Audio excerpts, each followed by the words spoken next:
the 3-0, the 3-0 St. Louis Cardinals, Jupiter Cardinals. Oh my God.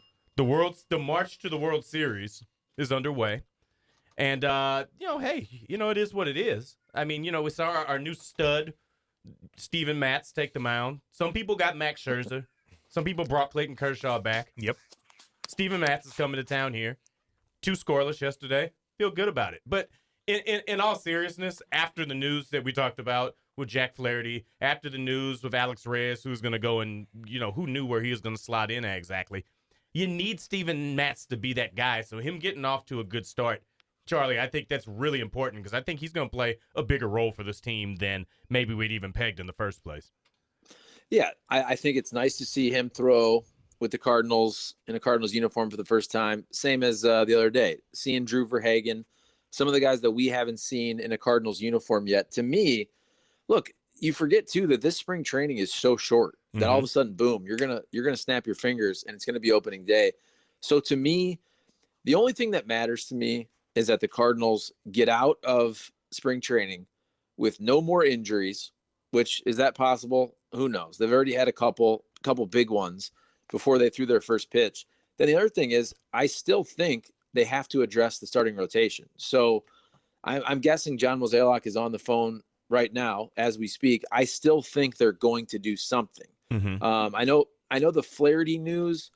Maybe the Flaherty situation was a little better than the worst case scenario, right? Yeah. So if they already knew about the tear, if everybody already knew about the tear, and this latest setback is based on inflammation and bursitis, okay, could you see in a perfect scenario that Jack Flaherty only misses a month? That's possible. I don't like to be conservative on anything when it comes to pitchers' arm injuries, especially the shoulder. But if I'm John Mozeliak, I still think you need the J Happ type. Honestly, I think you need one more length guy because somebody else is going to get hurt, right? You've had 2 injuries before the season started. Okay, so you need a starter. And oh, by the way, you are counting on some folks. Miles Michaelis has been hurt a lot. Dakota Hudson is going to be coming back from not pitching basically at all. Is he going to be able to go to a full workload? There's no way he throws 200 innings. You need innings. So I think they have to get a Happ type guy, and I think they will. That's what's interesting to me is who they get. So I don't disagree with that at all. And yesterday we talked about a few people that are on the open market. Now, for a second yesterday afternoon, I got excited because I saw the Cardinals made a move to add to the rotation. But, Cam, this will be one for you. They signed Packy Naughton. Great guy. Huge guy. From that they got him off of waivers from the Angels, which rounded out the 40. Now, Charlie, I think it's pretty clear that that's not the move that we're talking about right now. Packy Naughton, who I realized existed yesterday. Sick name. Good minor league numbers, but that's not what we're looking at. But as opposed to just what's on the open market, I started looking around at some rosters yesterday, looking at a couple of rumblings around some people, and it seems like Oakland is still in the unpacking mode here that they probably would have been in a couple months ago. I saw names like Frankie Montas and Sean Manaea. Sean Manaea would be a big addition to the rotation. What do you think is the likelihood that Mo and Gersh get engaged with some other teams on getting this done instead? I think you got to make the call and see what's up. I just don't think that's going to be the route they go.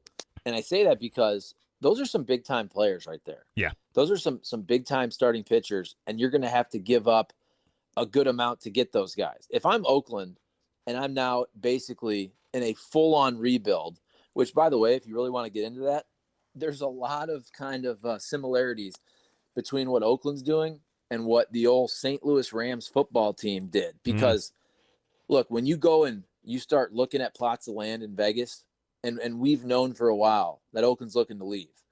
And Oakland, they've always done well with not a lot in terms of spending, even though I always think it's funny that they're in quote-unquote a small market. No, you're not. You're in the Bay Area. You're in the same market. No doubt. You're in the same market as freaking San Francisco. Yep.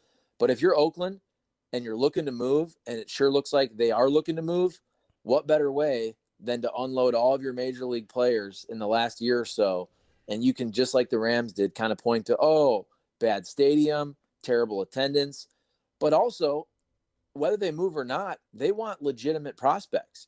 So to get a Montas and a Sean Manaea, I mean, the Cardinals should not give up Nolan Gorman. They shouldn't give up prospects of that ilk because those guys don't fall off trees. If I'm the Cardinals, Nolan Gorman should probably contribute this year. So if I'm the Cards, I'm not dealing off the top of the prospect deck for guys like that right now.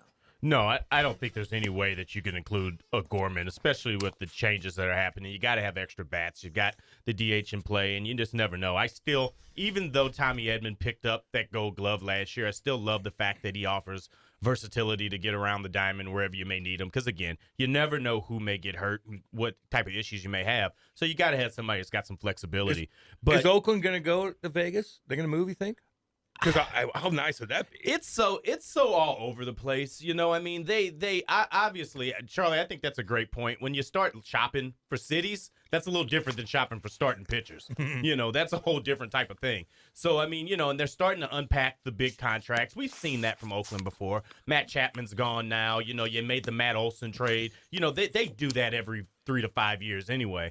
But I think there's a lot of smoke when it comes to Vegas, for sure. Baseball in Vegas, man. Yeah, Damn right. What, everything else is working. To different degrees. I don't know if the Raiders going to Vegas was necessarily the best decision for the people that play for the Raiders, but that's a whole nother. God. That's a whole nother. But they're thing. packing it in. Oh, it's Look amazing, at that building. It's an amazing facility. Both of their facilities out there are absolutely gorgeous when you go by them. You're getting big prospects. You're signing big dog guys. Yeah, dude, I'm rooting for them. I think it would be great for baseball to do it. Baseball needs to be in all the most high-profile places that it can be. I personally would think it would make a lot more sense to get out of Tampa than Oakland, because Oakland is a big market no matter how you try to sell it.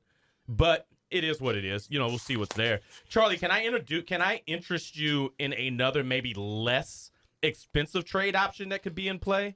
And that's somebody like a local boy, Jake Odorizzi, who looks like he could be headed to do some bullpen time in Houston, which I don't think would be up his alley necessarily. Yeah, by the way, I'm a big Jake Odorizzi fan. Can I just say one last thing, though, on the Oakland thing? Yes. And this is where I do believe it really mimics what happened NFL-wise. Now, I brought up the Rams, but look more at what happened with the Raiders there, because think about the way that the NFL and pro sports leagues think.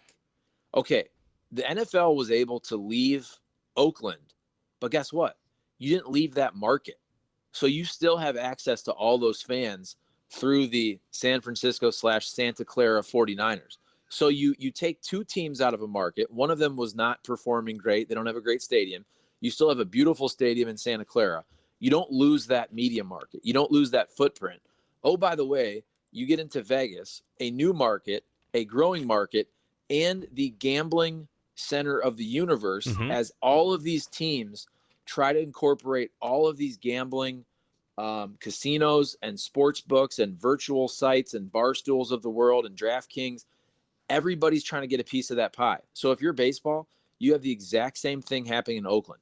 You can leave a market with a bad stadium and a team that doesn't spend. You can still have your footprint in the Bay Area with the bigger market, San Francisco Giants, with the beautiful ballpark downtown on the water. Ballpark. Beautiful ballpark.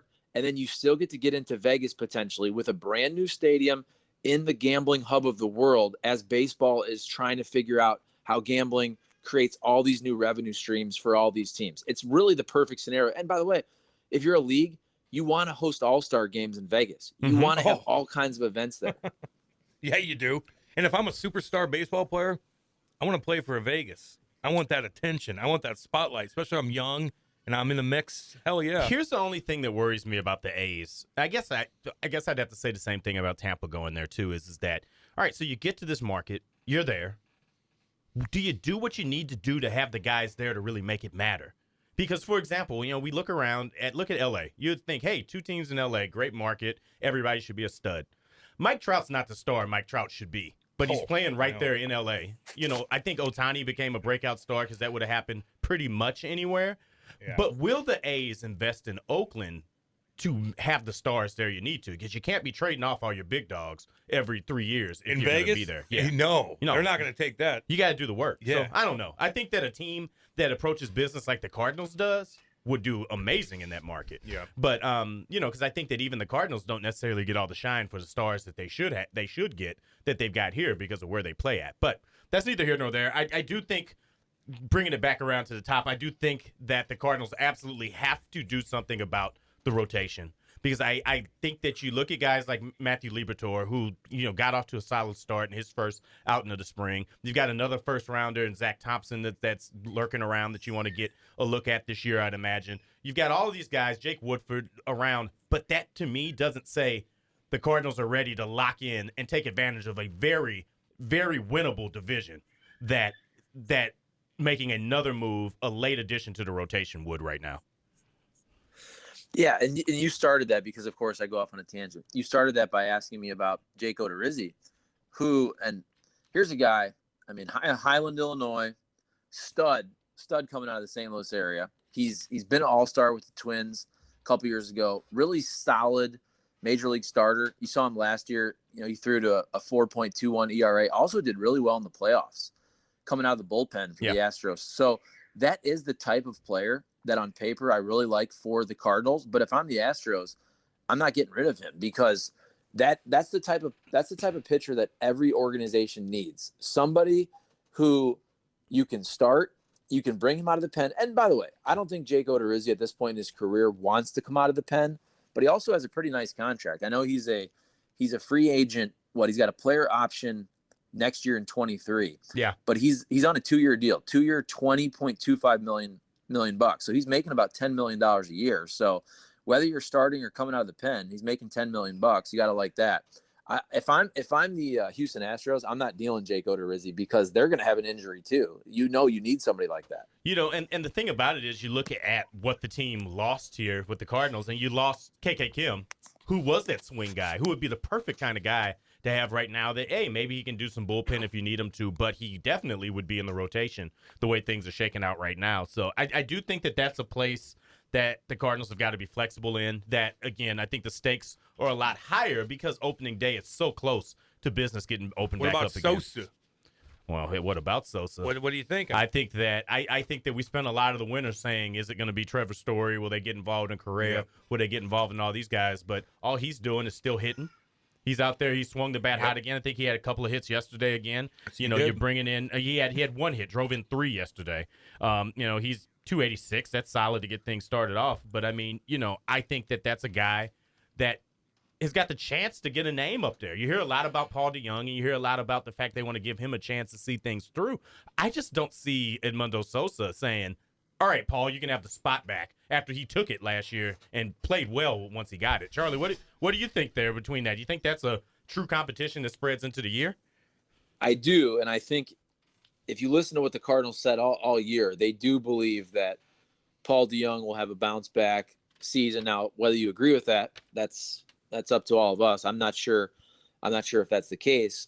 Ali Marmol did say that, look, Paul DeYoung, it's his job to lose. I think the thing with the shortstop position with the Cardinals is you did have this past offseason. You had the rare opportunity where you absolutely had a position of need at shortstop with probably the greatest shortstop free agent market we've ever seen and will ever see again. I don't think you'll ever have this confluence of every stud shortstop coming up for free agency in the same year.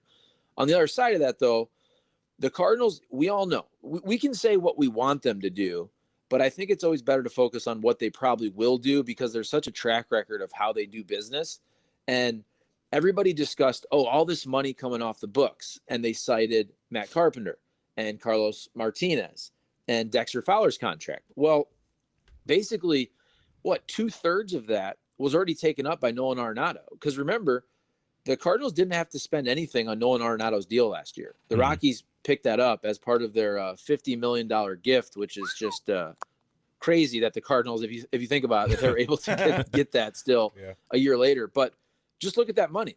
When you add up the Fowler deal, the Carpenter deal, let's throw in the Carlos Martinez deal, I'm guessing that's, what is that? Probably 45-ish million, whatever that number is. Yeah.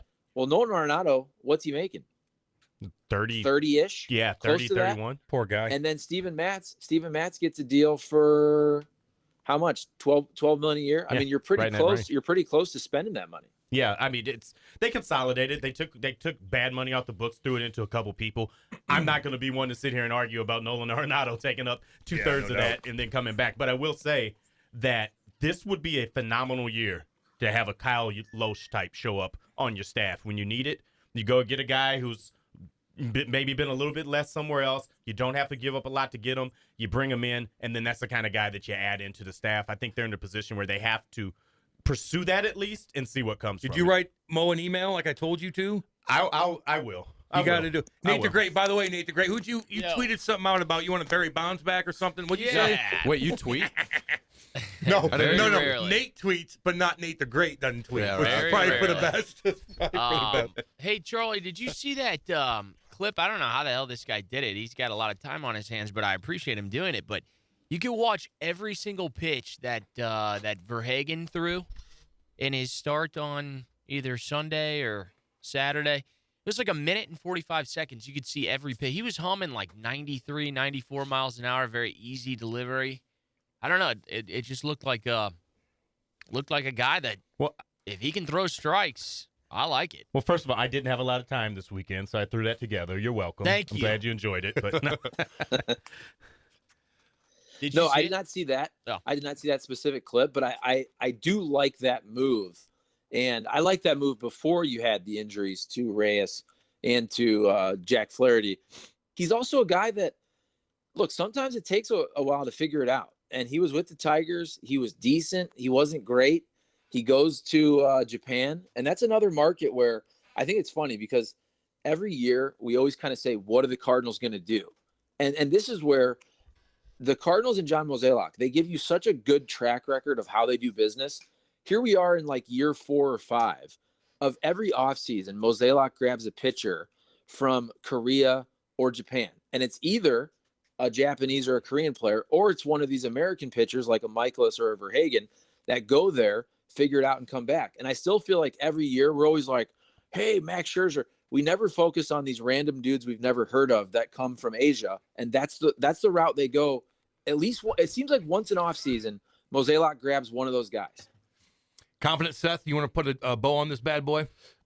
I'll just throw in a name since I hadn't said anybody. I haven't really chimed in. Just for like, I guess publicity's son. I want Cole Hamels on the team. I'm not gonna lie. No, that sounds crazy. He's 38, but he'd instantly be the best looking guy on the team. What's his hair look like? he's still Thick got and luscious? a nice shortcut. Well, then get him. I'll give him some hair product. Did he pitch What's up, last Cole? year? No, he played with the Braves last year or in 2020. I think he pitched like a third of an inning. Yeah, And Yeah, went go home. get him. And then went out. Go get him. But he the last time he played with the Cubs, he did fairly well when he got traded from Texas. I don't know. Everybody wants a we lefty. need a sex appeal in this town, man. Yeah. Harrison Bader can't be just the only need one. Something, and the time's ticking. All righty. Well, look, we're gonna go to break here. We got trivia today, by the way. I'm curious to see where you're gonna be on how you do on this. Now, the other guy that sits in your stead usually right there. It's very the easy to shorter guy confuse that's us. on a boat that he might not get off of in 2 months. Tom Hanks and Yeah, he might be stuck out there Castaway forever. or He's struggling in this trivia thing, man.